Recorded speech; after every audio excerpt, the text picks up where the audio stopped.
မြောက်သောဆာလံပိုက်မဲ့တစ်ထဲမှာမိုးကောင်းကင်သည်တဖျားခင်ကြီးဘုံတရီတော်ကိုကြားပြော၍မိုးမြင့်တဲ့ချက်တော်သည်လက်တော်နဲ့လွတ်သောအရာများကိုပြသ၏လို့ပြောထားပါတယ်အဲ့တော့လောကမှာဒီနေ့ကျွန်တော်တို့ကြည့်တဲ့အခါမှာသိပ္ပံပညာရှင်တွေကလောကကြီးကိုလေ့လာစမ်းစစ်ကြတယ်မြောက်များလားဆိုတော့ဘူမိဗေဒပညာရှင်တွေမှစတော့ပြောရရင်စိုင်းသိပ္ပံပညာရှင်အတီးတီးတိုင်းကသူ့ကဏ္ဍနဲ့သူကျွန်တော်တို့စေပညာနဲ့စေပညာပတ်ဆိုရင်စေပညာနဲ့ပတ်သက်တဲ့ဥစ္စာတွေတပိုင်းဆိုရင်တပိုင်းနဲ့ပတ်သက်တဲ့ဥစ္စာတွေတော့အဲ့တော့ဘူမိဗေဒဒီကြောင့်နဲ့ပတ်သက်တဲ့ဥစ္စာတွေဆိုရင်အဲ့ဒီဥစ္စာတွေတရိစ္ဆာန်ပိုင်းနဲ့ဆိုရင်တရိစ္ဆာန်နဲ့ပန်းပင်နဲ့ဆိုင်တဲ့ဥစ္စာတွေဆိုရင်ပန်းပင်နဲ့အမျိုးစုံလူတွေကရှာဖွေနေကြတယ်နေ့တိုင်းသူရဲ့ဘဝအသက်တာထဲမှာဘာကိုတွေ့နေရတယ်ဆိုရင်လောကကြီးကိုသူတို့လိလာဆန်းစစ်နေတဲ့အချိန်လုံးမှာအတစ်တော့အရာတွေသူတို့တွေ့နေကြတယ်။အော်ကြီးစံပန်းကိုလေလာလိုက်တာမျိုးစိတ်အတစ်တွေ့ရတယ်လို့ပြောတယ်။တော့အခုမှဖြစ်လာတဲ့အရာမဟုတ်ပါဘူးဒီအရာတွေကငကိုယ်တည်းကရှိနေပြီးသားအရာကိုဒီကနေ့လူတွေကလိလာဆန်းစစ်တော့မှအရင်တော့မတွေ့ဘူးတဲ့ဥစ္စာအခုတွေ့လာတဲ့ဥစ္စာကိုအတိတ်လို့တတ်မှတ်ပေးတာဖြစ်တယ်။ဒါပေမဲ့ဒီဥစ္စာတစ်ခုစီတိုင်းကဘုရားလက်တော်နဲ့ဘုရားကပြင်ဆင်ထားပြီးသားဖြစ်တယ်။ဘုရားကဖန်ဆင်းထားပြီးသားဖြစ်တယ်။အဲ့တော့ဒီကနေ့ကျွန်တော်တို့မတွေ့ခဲ့ဘူးတဲ့အရာတစ်ခုစီတိုင်းအတွက်ကျွန်တော်တို့ကအတိတ်လို့တက်နေခဲ့ရတာဖြစ်တယ်။နော်။အဲ့တော့ဒီနေ့ကျွန်တော်တို့ဒီမှာရှိနေကြတဲ့သူအချင်းချင်းကကျွန်တော်တို့ခုနေကြတယ်ဖြစ်တဲ့အခါမှာဆိုရင်နော်ဒါကလူဟောင်းပဲနော်အဲ့တော့အခုအဲ့တဲ့ပြောင်းရောက်လာတယ်ဆိုရင်ကျွန်တော်တို့ကလူသေးလို့ပြောတယ်ဒါပေမဲ့အဲ့ဒီလူကငကိုယ်တွေကရှိနေပြီးသားပဲနော်ဒါပေမဲ့ကျွန်တော်တို့ကအခါမှမတွေ့ဘူးတဲ့အခါကျတော့ဒါကကျွန်တော်တို့အတွက်လူသေးဖြစ်သွားတာဖြစ်တယ်အခါအဲ့ဒီလူကဟိုမှာပဲရှိပြီးတော့ကျွန်တော်တို့ကအဲ့ဒီလူရှိတယ်ဆိုရင်ကျွန်တော်တို့မတွေ့ဘူးဆိုရင်တော့ရှိနေတာတော့သိပါတယ်ဒါပေမဲ့တွေ့မှမတွေ့ဘူးလားနော်ခင်ဗျားပြောသလိုဟုတ်ပါမလားဆိုတဲ့ဥစ္စာကိုကျွန်တော်တို့တန်တရားဖြစ်ကြတယ်ဒါကလူ့ဘာဝဖြစ်တယ်နော်အဲ့ဒါကြောင့်ဒီကနေ့ကျွန်တော်တို့ဘဝတက်တာထဲမှာသိဖို့ရတော့ကဒီနေ့လောကထဲမှာပြည့်နှက်နေတဲ့အရာတွေလေ့လာလို့မကုန်နိုင်ပါဘူးနော်အဲ့တော့ကြည့်ရမယ်ဆိုရင်တော့ဒါကလောကမှာရှိနေတဲ့အရာတွေမကဘဲနဲ့ဒီနေ့ကျွန်တော်တို့ဘိုးကောင်းကင်ကိုကျွန်တော်တို့မောကြည့်လိုက်တာနဲ့စာရဆရာကတော့ကောင်းနားလည်ဖို့ပေါ့လောကကြီးရဲ့အရာတွေကိုသူကြည့်ပြီးတော့အခါမှာဆိုရင်တော့သူပြောတဲ့စကားဘိုးကောင်းကင်ကိုသူမောကြည့်တဲ့အခါမှာအော်ဖျားရဲ့ဘုံတရီတော်ကိုသူတွေ့နေရဖျားရဲ့ဘုံတရီကိုကြားပြောနေတယ်ဘုံမြင့်တဲ့ကြည့်တဲ့အခါမှာဆိုရင်ဖျားရဲ့လက်တော်နဲ့လုပ်တဲ့အရာတွေကိုပြသနေတယ်ဆိုတဲ့ဥစ္စာသူ့ဘက်ကနေပြီးတော့မှလောကကိုကြည့်လိုက်တဲ့အခါတိုင်းမှာအတိတ်အစမ်းတွေဆိုတာတဲ့သူ့ဘဝမှာဘုရားရဲ့အဖွယ်လက်ရာတော့ဘုရားလှုပ်ဆောင်ထားတဲ့အရာတွေကိုသူကဘုရားရဲ့ဘုံကြီးခြင်းဘုရားဘလောက်ကောင်းမြတ်တယ်လဲဆိုတဲ့ဥစ္စာကိုသူကမြင်တွေ့တယ်ဆိုတဲ့ဥစ္စာကိုကျွန်တော်တို့တွေ့စီတာဖြစ်ပါတယ်။အဲ့ဒါကြောင့်သူဖြစ်ဒီနေ့ကျွန်တော်တို့ရဲ့အသက်တာထဲကနေပြီးတော့မှမြတ်လို့ဆိုတဲ့အရာတွေဒီနေ့ကဘာကြီးထဲမှာရှိနေပါတယ်ဒါပေမဲ့အဲ့ဒီအရာတွေထဲကနေပြီးတော့ကျွန်တော်ဒီနေ့မှာတုတ်တန်ကျန်တွေကနေပြီးတော့အကြောင်းအရာတွေနဲ့ဝင်ဖတ်ချင်တာဖြစ်တယ်တုတ်တန်ကျန်ခန်းကြီး30အပိုက်ငယ်24ကနေပြီးတော့28ထဲမှာပေါ်ပြထားတဲ့အကြောင်းအရာလေးကိုကျွန်တော်ပြောပြချင်ပါတယ်နော်မြေကြီးပေါ်မှာတိမ်လုံးတော်လဲအထူးသဖြင့်အရာရှိသောအရာ၄ပါးဟုမူကားခွန်အားမရှိသောအမျိုးဖြစ်တော်လဲဝေကာလ၌မိမိစားစရာကိုပြင်ဆင်တတ်သောပြည့်စိတ်တစ်ပါးမတန်ဆွမ်းသောအမျိုးဖြစ်တော်လဲကြောက်တွင်း၌နေရာချတတ်သောရှာခံယုံတစ်ပါးမင်းမရှိတော်လဲတက်ဖွဲ့၍အစဉ်တိုင်းတော်တတ်သောကြိုင်တစ်ပါးလက်ဖြစ်ကိုင်ဆွဲနန်းတော်၌ပင်နေတတ်သောအိမ်ရောင်တစ်ပါးဒီဆိုတဲ့ဥစ္စာဖြစ်တယ်။နော်ဒီအကောင်လေး၄ကောင်နဲ့ကျွန်တော်တို့ဒီနေ့ခွန်အားယူရအောင်အဲ့တော့တုတ်တန်ဆရာကတော့ဒီအကောင်လေးတွေအကြောင်းကိုဒီလိုမျိုးရေးပြလိုက်တဲ့အခါမှာကျွန်တော်ဘဝတက်တာကစဉ်းစားစရာဖြစ်လာတယ်အဲ့တော့အကောင်လေး၄ကောင်ကလူအနေနဲ့ကျွန်တော်တို့ကြည့်မယ်ဆိုရင်ဘာမှမဟုတ်ကျွန်တော်တို့ဘလောက်အသုံးဝင်တယ်လို့ပြောရင်လည်းကျွန်တော်တို့ရဲ့နေ့စဉ်အသက်တာအတွက်အသုံးမဝင်တာလည်းမကဘဲနဲ့အနောက်ရှက်တောင်ဖြစ်စီတတ်တဲ့အကောင်လေးတွေဖြစ်တယ် ကျွန်တော်တို့နဲ့နှိုင်းယှဉ်မယ်ဟဲ့ဆိုရင်လည်းဒီအကောင်လေးတွေကဘာမှမဟုတ်အထင်ကြီးစရာတစ်စက်မှမရှိဘူးနော်ဘာမှလုပ်လို့မရတဲ့အကောင်လေးတွေဖြစ်တယ်နော်အဲ့တော့ဒီအကောင်၄ကောင်တွေကနေပြီးတော့မှဒီကျွန်တော်တို့ရဲ့အသက်တာထဲမှာပထမဆုံးအနေနဲ့ပြည့်စုံကိုကျွန်တော်တို့ကြည့်ရအောင်အကောင်သေးတယ်ခွန်အားမရှိဘူးဒါကျွန်တော်တို့သိတယ်နော်အဲ့တော့ဒီအကောင်လေးတွေကိုကျွန်တော်တို့ဘက်ကနေဒီမှာကြည့်လိုက်လို့ဆိုရင်ဒီနေ့တနေရာမှာလည်းရှိနေမှာပဲပြောစိတ်ကလည်းနော်ဒီအခန်းထဲကတနေရာမှာလည်းရှိနေလေဒါပေမဲ့ကျွန်တော်တို့မတွေ့နိုင်ဘူးနော်အပြင်နေရာမှာလည်းရှိနေပါလိမ့်မယ်ဒါပေမဲ့အဲ့ဒီအကောင်တွေကျွန်တော်တို့ဘာမှအနှောက်အယှက်ဖြစ်စရာမရှိဘူးနော်အဲ့ဒီအကောင်ကိုကျွန်တော်တို့ဘက်ကနေပြီးတော့မှကြည့်လိုက်တဲ့အခါမှာဆိုရင်တော့ဘာမှမဟုတ်တဲ့အကောင်လေးတွေဖြစ်တယ်ဒါပေမဲ့အဲ့ဒီအကောင်လေးတွေကသူတို့အကောင်နဲ့တော့ပြောရရင်သူတို့ရဲ့အရွယ်အစားနဲ့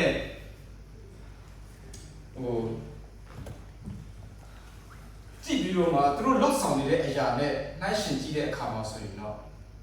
ဘလုံးဝမထင်မှတ်စရာဖြစ်တယ်။မထင်မှတ်စရာအကြောင်းအရာတစ်ခုရှိတယ်။ဘာလို့လဲဆိုတော့ဒီပြောစိတ်ကလေးကသူ့အကောင်နဲ့အညီသူကကျွန်တော်တို့ဆိုရင်တော့ကျွန်တော်တို့အရွယ်အစားတော့ကျွန်တော်တို့ဘယ်နှ kg ရှိလဲအဲ့ဒီ kg ရှိတဲ့ဥစ္စာအတိုင်းကျွန်တော်တို့မနေရကျွန်တော်တို့လူတွေလေ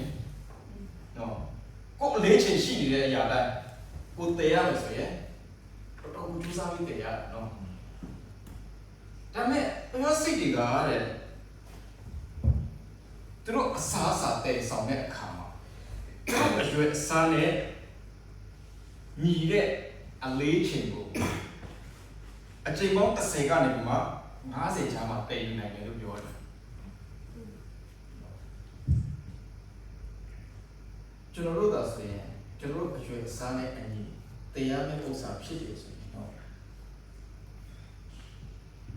20-30လောက်ဆိုရင်တော်တော်လေးကိုဘာဖြစ်တော့ဒီတော့ရှာထွက်ပြီးတော့မှကျွန်တော်တို့ဝေးရမောက်နေတော့စက်ပြီးတည်နိုင်တော့မှာမဟုတ်ဒါပေမဲ့ပြောစိတ်ကအဲ့ဒီလိုတည်နိုင်တယ်လို့ပြောတာနော်အဲ့တော့သူတို့အရွယ်အစားနဲ့အလေးချိန်နဲ့ပြန်ပြီးတော့မှတွက်ကြည့်တဲ့အခါမှာဆိုရင်တော့သူတို့တရက်မှာတည်လိုက်တဲ့ဥစ္စာကပေါင်ချိန်နဲ့ပြန်တွက်လို့ဆိုရင်150ပေါင်ချိန်လောက်ရှိတယ်လို့ပြောတာဒါကပြောစိတ်သူလှုပ်ဆောင်တဲ့အရာဖြစ်တယ်အဲ့တော့ဒီအရာအတွက်သူတို့လှုပ်ဆောင်တဲ့အခါမှာဒီပြောစိတ်က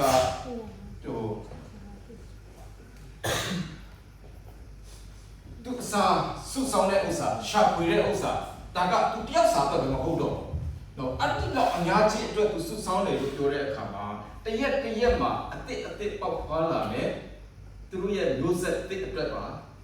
တေဆောင်တယ်ဆိုတဲ့ဥစ္စာရှာဖွေစုဆောင်တယ်ဆိုတဲ့ဥစ္စာကိုဒီပြောစိတ်ရဲ့ life မှာကျွန်တော်တို့တွေ့ရတယ်ပြောစိတ်ရဲ့ဘဝမှာကျွန်တော်တို့တွေ့ရတယ်အဲ့ဒါကြောင့်ဒီကနေ့တို့ရဲ့လှုပ်ဆောင်နေတဲ့အရာတစ်ခုစီတိုင်းအတွက်သုံးသပ်စရာကခန်းကြီး6ပိုင်းနဲ့6ကနေ8ထဲမှာဆိုရင်လည်းအဲ့တော့ပြောစိတ်ရဲ့လှုပ်ဆောင်နေတဲ့ဥစ္စာကိုကြည့်ပြီးတော့မှသင်ယူဖို့အတွက်ကျွန်တော်တို့ကိုပြောတယ်။အပြင်းပါလေလို့ပြောတယ်။နော်အပြင်းနေတဲ့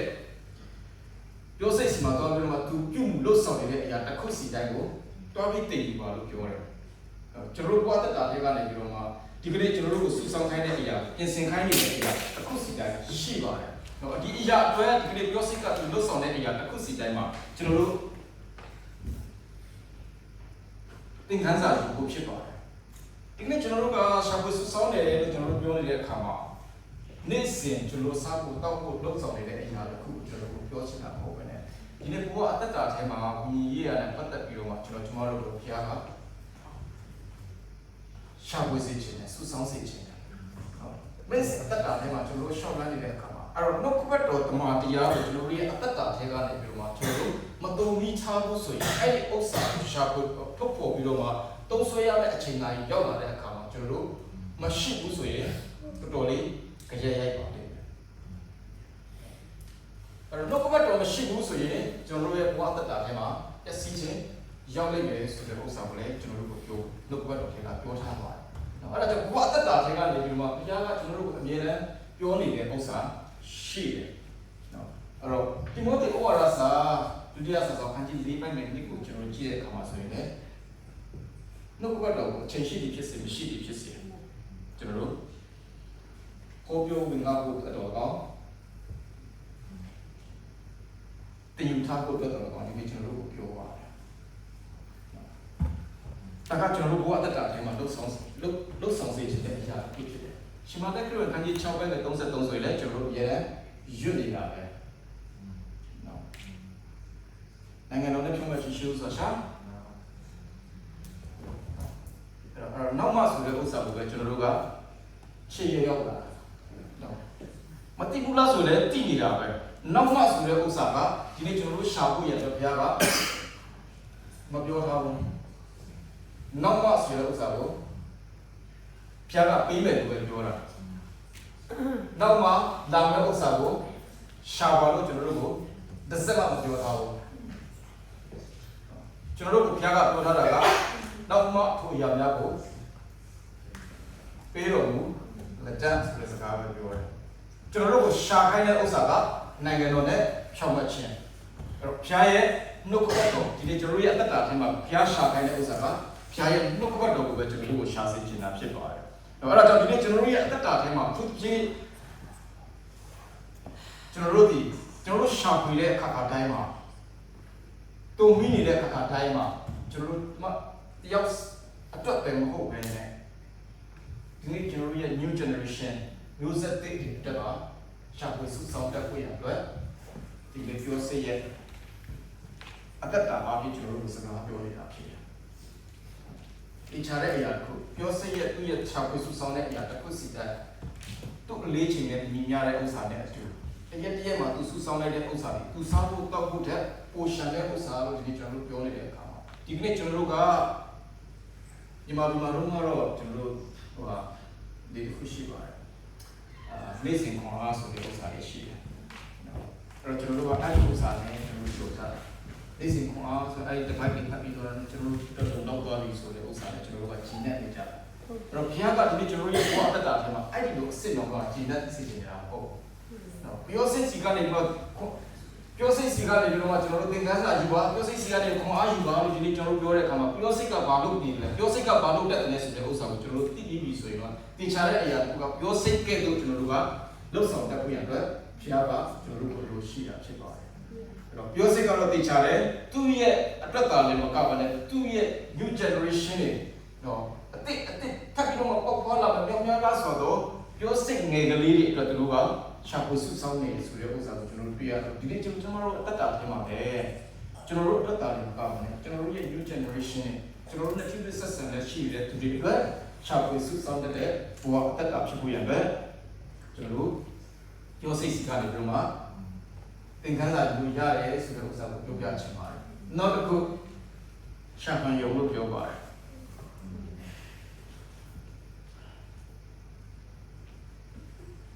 ကျွတ်တာကောင်းတော့ဟုတ်တယ်ကျွတ်တဲ့ပုံစံစင်တယ်အဲ့တော့ကတ်တုန်းကားလေးတွေထဲမှာကျွန်တော်တို့တွေ့ရတဲ့နေရာတွေဒီကောင်တွေကတွင်းထဲမှာနေတာလေနော်တွင်းထဲမှာနေပြီးတော့မှအကောင်တိတိလေးတွေဟုတ်အဲ့ဒါကြောင့်စကားနဲ့နေတော့ဝိတ်သွားပါပြီအဲ့ဒီဥစ္စာတော့သူကအကောင်တိတိလေးပဲဆိုပြီးတော့မှသူချတယ်ခဏလေးကျတော့ဆိုမှထွက်လာတာဟိုးပြောအကောင်ညာကြီးထွက်လာတဲ့ဥစ္စာနော်အဲ့တော့ဒီအရာကိုသူပြကျွန်တော်ပြောပြချင်တဲ့ဥစ္စာကပါလဲဆိုရင်ကျွန်တော်တို့ကြည့်တဲ့အခါမှာရှာဖွေရုံအဲ့သူ့ဘဝမှာသူတို့ဘဝမှာသူတို့ဘာလို့တက်တယ်ဆိုရင်တူးဖို့ရတော့တက်သေးလဲမရှိဘူးနော်အားနည်းတဲ့အကောင်ပဲဖြစ်တယ်အားနည်းတဲ့အကောင်ပဲအဲ့ဒီအကောင်ကနော်အဲ့တော့တွင်းနိုင်ဖို့ရတော့သူ့စီမှာလက်သေးချီပဲဘာမှတစ်ခုမှမရှိဘဲနဲ့သူကကြောက်တွေးလိုနေရာမျိုးမှာနေတယ်လို့ပြောတယ်နော်သူ့အတွက်ခိုင်ခန့်တဲ့နေရာဖြစ်တယ်သူ့အတွက်အကောင်းဆုံးဖြစ်တယ်ဆိုတဲ့နေရာကိုသူကရွေးချယ်တဲ့အကောင်ဖြစ်တယ်နော်အဲ့တော့သူ့ကိုကြည့်လိုက်တဲ့အခါမှာဆိုရင်တော့ဒီကြောက်ချာကြောက်တွင်းမှာကြောက်နေရာကိုတူးနိုင်တဲ့ဥစ္စာလည်းဘာတစ်ခုမှသူမှမရှိပါဘူးနော်မတတ်နိုင်ဘူးဒါပေမဲ့သူဘယ်နေရာမှာလုံခြုံမလဲသူအလုံခြုံဆုံးဖြစ်တဲ့နေရာကိုသူရွေးချယ်တတ်တယ်ဆိုတဲ့ဥစ္စာကိုကျွန်တော်တွေ့ရတာဖြစ်ပါတယ်ဆက်ရှိခုမျိုးတော့စာနာပိုက်နဲ့ ပိုင်းငယ်နှစ်ထဲမှာထရဖျားဒီငါဤကြောင့်ငါဤမျိုးယုံငါ့ကိုကဲတယ်ဟုတ်ခင်ငါဤပြာငါကိုစားသောစံတဲ့ငါဤအကွယ်ကငါ့ကိုကဲတင်သောဥကျငါဤရဲ၌ဖြစ်တော်မူ၏လို့ပြောထားတယ်လို့40အပိုင်းငယ်နှစ်မှာဆိုရင်လည်းပျက်စီးရတွင်နဲ့အလွန်ဆိုးသောရွှွန့်တွေကငါ့ကိုဆယ်ထုတ်ပြီးလေငါခြေတို့ကိုကြောက်ပေါ်မှာတင်၍ငါခြေရာတို့ကိုတည်စေတော်မူ၏လို့ပြောထားတဲ့ဥစ္စာအဲ့တော့ဒါကဒီနေ့ကျွန်တော်တို့ကိုပြောနေတဲ့စကားဖြစ်တယ်ရှာဖန်ယုံရဲ့အတ္တတာထဲမှာသူဒီဘာမှမဟုတ်ဘူးဘာမှမတက်နိုင်ဘူးဒါပေမဲ့သူကသူလုံချုံမဲ့သူ့ကိုတိုက်ခိုက်လာတဲ့အကောင်တွေစီကနေပြီးတော့လုံချုံမဲ့ဆိုတဲ့နေရာကိုသူကရွေးချယ်တတ်တာဖြစ်တယ်နော်အကောင်ဆုံးရွေးချယ်တတ်တဲ့အကောင်တစ်ကောင်ဖြစ်တယ်ကျွန်တော်တို့တွေ့ရတာဖြစ်တယ်နော်အလားတူဆိုပဲဒီနေ့ကျွန်တော်တို့အတ္တတာထဲမှာဆာလန်ဆရာကကျွန်တော်တို့ကိုပြောနေတာအဲ့တော့သူ့ကိုလုံချုံစေတာသူခေါ်လို့ရတာကဖျားသခင်ပဲလို့ပြောနေတဲ့ဥစ္စာအဲ့တော့ဒီနေ့ကျွန်တော်တို့ပွားတတ်တာထဲမှာဖျားကကျွန်တော်တို့ကိုသိစေချင်တာကကျွန်တော်တို့ကချီပဲလောကထဲမှာအသက်ရှင်နေထိုင်တတ်တယ်ဆိုရင်တော့သိချတဲ့အရာတစ်ခုကရှာမှန်ယုံတဲ့ကျွန်တော်တို့ဒီဘာမှမဟုတ်တဲ့လူတွေဖြစ်တယ်။အန်ရယ်ကိုလည်းဘာမှမကပွေနိုင်တဲ့လူတွေဖြစ်တယ်။နေ့စဉ်ကျွန်တော်တို့သတင်းတွေဖတ်ကြတယ်။နေ့စဉ်သတင်းတွေကျွန်တော်တို့ဖတ်နေကြတယ်။ဖတ်နေတဲ့သတင်းတစ်ခုစီတိုင်းမှာကိုကလုံးလုံးမဟုတ်ဘဲနဲ့အသက်ဆုံးနေရတဲ့လူတွေတပုံကြီးရှိတယ်။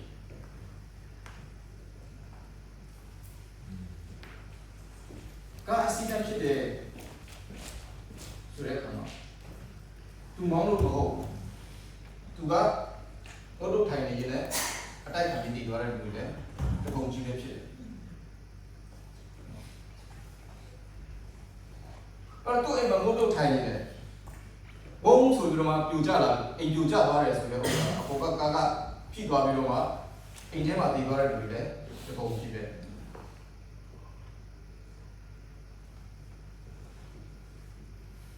မနေ့ကပြန်မနေ့ကဆရာတော်ကသူ့မှုလို့ဆောင်းနေတဲ့နေရာအထူးသဖြင့်သူလုပ်ထားတဲ့ဟိုလိုပြောမယ်ဆေးဖြတ်တဲ့နေရာမှာရှိနေတယ်သူတို့ကအဲဒီပြုစုပြုထောင်တဲ့နေရာတစ်ခုမှာလူငယ်လေးတယောက်အသက်30ပဲရှိတယ်။ညပိုင်းမှာဒီဆရာလေးနဲ့သူကဆေဘရုမှာ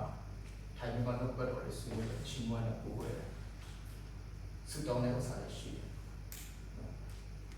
။ဒီကျမမပဲသူ။တော့သူစီးပြတ်သွားပြီ။ကျမမသူရှိနေတာ။ဒီကျသူညမှာဘုရားကိုပြောတာ။ဒါမှမနဲ့မထားတော့။ပြောပြချင်တဲ့အရာကဘာလဲဆိုဒီနေ့ကျွန်တော်တို့ရဲ့လူဘဝဆိုတဲ့ဥစ္စာကဘာမှမဟုတ်ဘူးကျွန်တော်တို့ဘာမှမကာကွယ်နိုင်တဲ့အကောင်အဲ့လူတွေဖြစ်တယ်အဲ့တော့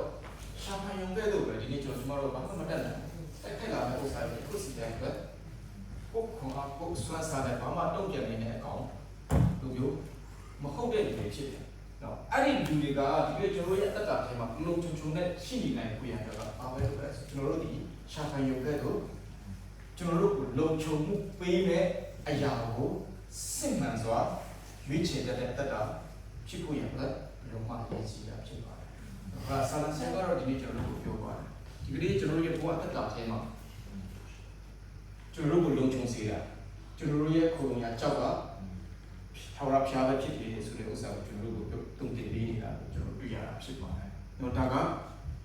ဒီနေ့ကျွန်တော်ရဲ့တတ်တာထဲမှာရှာဖန်ယုံစီကနေမှခွန်အားယူရမယ့်အရာဖြစ်ပါတယ်။ယေရှုခရစ်တော်တည်ဟူသောကြောက်ထဲမှာကျွန်တော်ဒီနန္ဒာစွာရွေးချယ်ပြီးမှခလုံးတက်ဖို့နေ့စဉ်ဘဝအသက်တာထဲမှာကျွန်တော်တို့ဒီသူခရစ်တော်နဲ့မခွဲမခွာရှိနေဖို့ရတဲ့ကျွန်တော်တို့တုံ့တင်ပေးနေတယ်ဆိုတဲ့ဥစ္စာကိုကျွန်တော်တွေ့ရပါတယ်။အဲ့တော့နောက်ထပ်အကောင့်တစ်ကောင်ကျွန်တော်တို့ကြည့်ရအောင်။အဲ့တော့နောက်ထပ်အကောင့်ကကျွန်တော်တို့အားလုံးသိတဲ့အတိုင်းပဲကျိုင်းကောင်ဖြစ်တယ်နော်ကျိုင်းကောင်နတ်ကောင်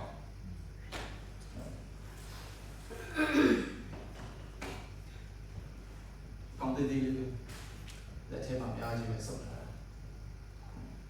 အကောင်းတဲ့ဒီဘာမှမဟုတ်ဒါပေမဲ့လက်ထဲမှာရှာကြည့်လိုက်ဒီကောင်ကြောက်တဲ့လူရှိတယ်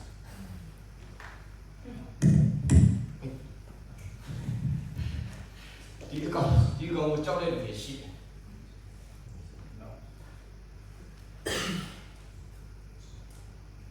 တကောင်လဲဆိုရင်တော့ဘယ်သူမှမ ကြောက်ပါဘူး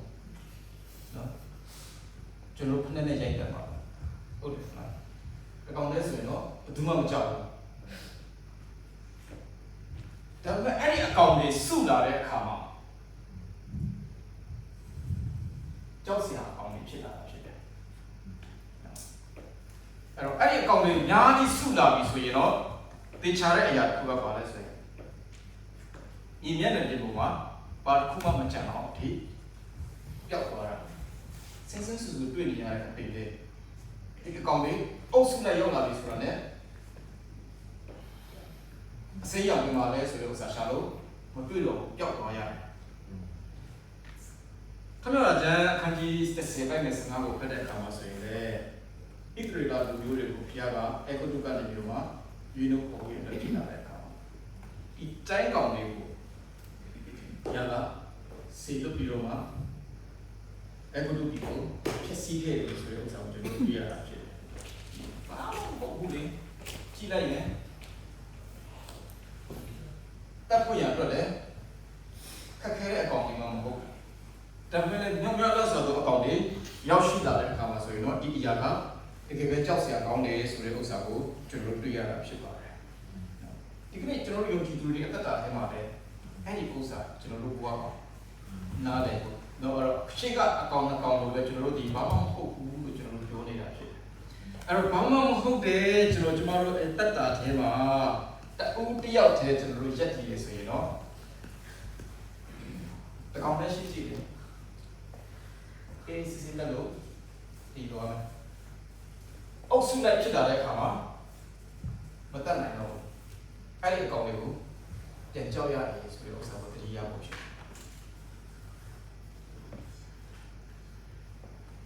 ခရိယန်နဲ့ယုံကြည်သူတွေဒီကိကျွန်တော်တို့အရောက်စီတိုင်းရဲ့တက်တာထဲမှာပြီးဖို့ရပြောတာကျွန်တော်တို့ကတူတယောက်နဲ့အသက်ရှင်ရတာမဟုတ်တူတယောက်နဲ့ရက်တည်ရတဲ့တက်တာလို့မဟုတ်ကျွန်တော်တို့ကအစုအဖွဲ့နဲ့အသက်ရှင်ရတဲ့လူတွေဖြစ်တယ်အဲ့ဒီလိုအသက်ရှင်နေတဲ့ผู้ရတဲ့ဘုရားကကျွန်တော်တို့ကိုအကြည့်ပေးပါ133ခုမြောက်သောစာလံထဲမှာဆိုရင်လည်းကျွန်တော်တို့ပြောထားတဲ့စကားလေးအယံလာညီကိုတို့သဘောတူပြီးတော့မှပေါင်းဖက်တဲ့နေရာကလုံကောင်းတဲ့နေရာဖြစ်လာတော့တယ်အလုံးတည်တဲ့နောက်ပါတယ်လို့ပြောတယ်တခါယုံကြည်သူကိုပြောနေတာဖြစ်တယ်ဒီရက်30-25မှာဆိုရင်လည်းကျွန်တော်တို့ပြောတယ်လူချို့တို့ထုံးစံရှိတဲ့အတိုင်းဓမ္မစီဝေခြင်းအမှုကိုမရှောင်မလွယ်ကြနဲ့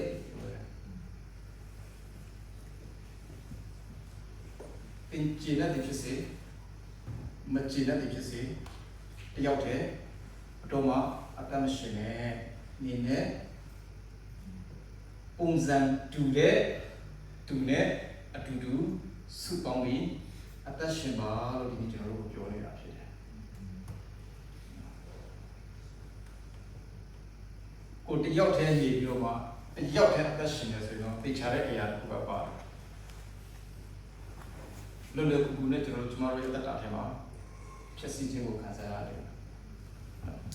တော့ဖြစ်စီခြင်းလို့ဒီနေ့ကျွန်တော်တို့ပြောနေတဲ့အခါအမျိုးမျိုးရှိတယ်နော်စိတ်ပိုင်းဆိုင်ရာခန္ဓာပိုင်းဆိုင်ရာ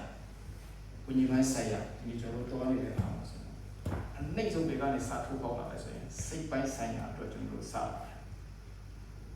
တယောက်တည်းနေကြည့်လိုက်။အော်ငါဖျားလည်းမွေးလို့နေတာဖျားရင်ဘုရားတော်ကဖတ်နေတာဖျား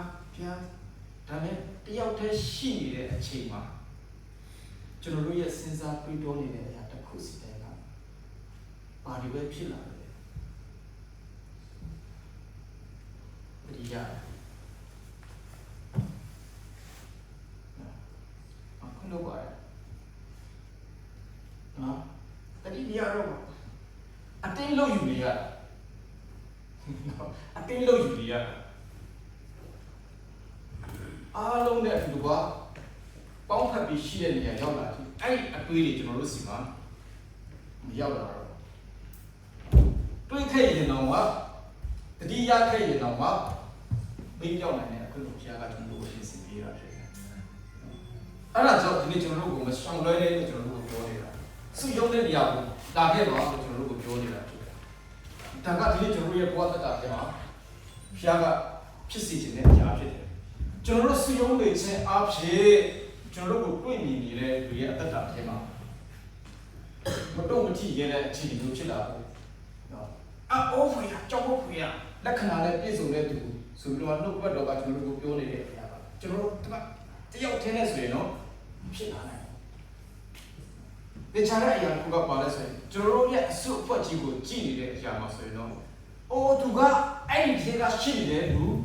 တယောက်ပါလားသူ့ကိုထိလို့မရဘူးဆိုတဲ့ဥစ္စာကိုဖြစ်စေချင်တာဒီကောင်ကိုကြည့်လိုက်ရင်တော့ဒီကောင်ဘာမှနောက်ခံမရှိဘူးဒီကောင်လည်းထွက်လာတာဆိုရင်တော့တီးဖို့ရရှိနေတဲ့လူတွေကဘာမှအနောက်ကလည်းအထောက်အပံ့မရှိတဲ့ကောင်ဖြစ်တဲ့အတွက်ကြောင့်အသာလေးတီးတော့မှာပဲအကယ်၍ကြည့်ပြီးတော့သူကနောက်မှာဒီ group တစ်ခုကရှိနေတယ်ဆိုရင်တော့မတုံ့မထီရဖြစ်လာတာဖြစ်တယ်အဲကြောင့်နှုတ်ဘတ်တော်ထဲမှာဒီနေ့ကျွန်တော်တို့ပြောနေတာတခုကကိုချင်းဖြတ်စီခြင်းအလုံးမှာလာတယ်ဆိုတော့သူကတော့ချောင်းနေမှာပဲဒီနေ့ကျွန်တော်တို့ပြောတယ်ဘယ်ချိန်နှုတ်ဘတ်လာလဲဆိုတဲ့ဥစ္စာကိုချောင်းနေမှာပဲနော်အဲ့တော့ဖြတ်စီဖို့ရတဲ့တက်ဖို့ရတဲ့သူလှုပ်ဆောင်နေတဲ့လူတယောက်ကိုကြည့်ပြီးတော့သူကတော့ဟုတ်ပြီအခုချိန်တော့သူကတတိယခြားဖြစ်သွားပြီဆိုရင်တော့တင်းကို special တီးဖို့ရတဲ့သူကရောက်လာပါမယ်နော်အကယ်၍မဟုတ်ဘူးသူကအနောက်မှာသူ့ကိုထောက်ပံ့မဲ့လူတွေကရှိနေတယ်ဆိုရင်တင်းကိုထိဖို့ရတဲ့မဝေးရေဘူးဆိုတဲ့ဥစ္စာကိုကျွန်တော်တို့သိစေချင်တာဖြစ်တယ်နော်အဲ့ဒါကြောင့်ဒီနေ့ကျွန်တော်တို့ရဲ့ဘဝအသက်တာထဲမှာနံကောင်ကျိုင်းကောင်ဘဝကိုကျွန်တော်တို့ကြည့်တဲ့တစုတစည်းနဲ့ရှိတယ်ဆိုတဲ့ဥစ္စာစစ်စီလုံးလုံးရှိတယ်ဆိုတဲ့ဥစ္စာသူတို့ချီတက်လာတယ်ဆိုရင်အားလုံးကကြောက်နေရတယ်ဆိုတဲ့အခြေအနေမျိုးဒီကျွန်တော်ရဲ့ဘဝတက်တာထဲမှာဖြစ်စေချင်တာဖြစ်ပါတယ်။အဲ့ဒါကြောင့်ကျွန်တော်တို့ကိုတတိတခြားနဲ့ရှိနေပြီးတော့ဘုရားရှင်ကြီးအလိုမရှိပါဘူး။စုစည်းညီညွတ်တဲ့ဘဝတက်တာထဲမှာရှိနေပြီးတော့အလိုရှိရဲဆိုတဲ့ဥစ္စာကိုကျိုင်းကောင်အားဖြင့်ကျွန်တော်တို့တွေ့ရပါတယ်။အဲ့တော့နောက်တစ်ခုကျွန်တော်တို့ကြည့်တဲ့အခါမှာ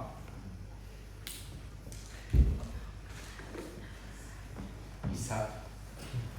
ဒါမဲ့အများပိုင်းကဒီကျန်းစာအများပိုင်းမှာဒီ exact လို့ပဲဘာသာပြန်ထားတဲ့ဥစ္စာကိုကျွန်တော်တွေ့ရတယ်။ဒါပေမဲ့ English ကျန်းစာတစ်ပုဒ်လူဘာသာပြန်တဲ့ဥစ္စာကဒီဥစ္စာကိုဘာသာပြန်လုပ်နေတယ် exact ဆိုတဲ့ဘာသာမပြန်နေတဲ့ spider ဆိုမှဘာသာပြန်တာ။